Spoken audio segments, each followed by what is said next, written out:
Over time, as you begin to feel more and more comfortable with InfoPath 2007, you may choose to design your form templates from scratch without any help from any sample.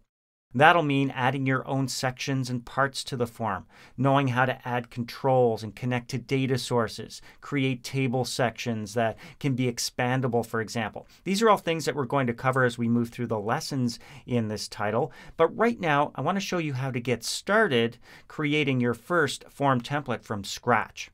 Again, you'll be getting started from the Getting Started window. So you'll need that showing up here on your screen. If it's not, just close what you're working on or go up to Fill a Form button if there's nothing on your screen.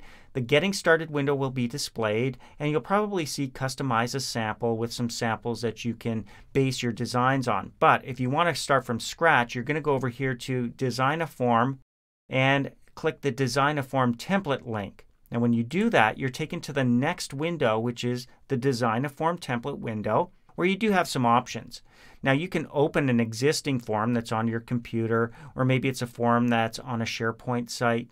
Maybe you want to customize a sample. This will take you back to the Getting Started window. But if you've come here, you'll probably want to do something else, like search for forms on Office Online or import an existing form. If you're going to be creating from scratch, you don't need to select anything from Open a Form Template over here. You don't need your recent form templates, and you don't want to fill out a form. All you want to do is go into the Design a New Form Template section here. Now you can design template parts that can be used on multiple forms. We'll talk about that later as well. But right now we're designing our first form template from scratch. Now it can be based on a blank form. Now notice when a blank is selected, it tells you over here this creates a form template that allows you to define the data source while you're designing the form. But if you want to connect to the data source first, you can choose from these other options like web service, for example.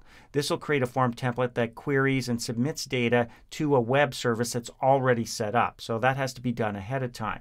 Or it could be a database like an SQL or Access database. By choosing this option and clicking OK, you're going to be selecting the Access or SQL database that you want to connect to. This allows you to use data in the database or submit data to that database. Same thing goes for XML or schema, as well as connection library. In this case, you're going to be searching a Microsoft Office server for data connections that you can use to get your template started. I'm going to go up to blank and worry about connecting to a data source later on.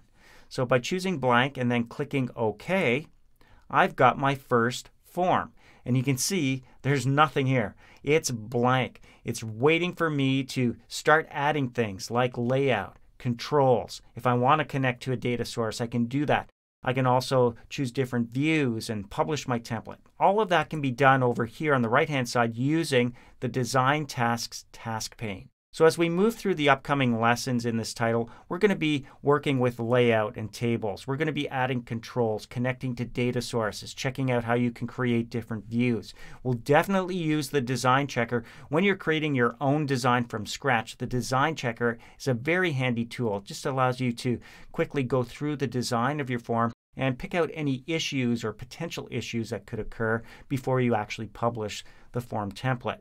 That's what we'll do last down here from our design task pane. So with a blank screen, you're ready to start designing your first forms from scratch.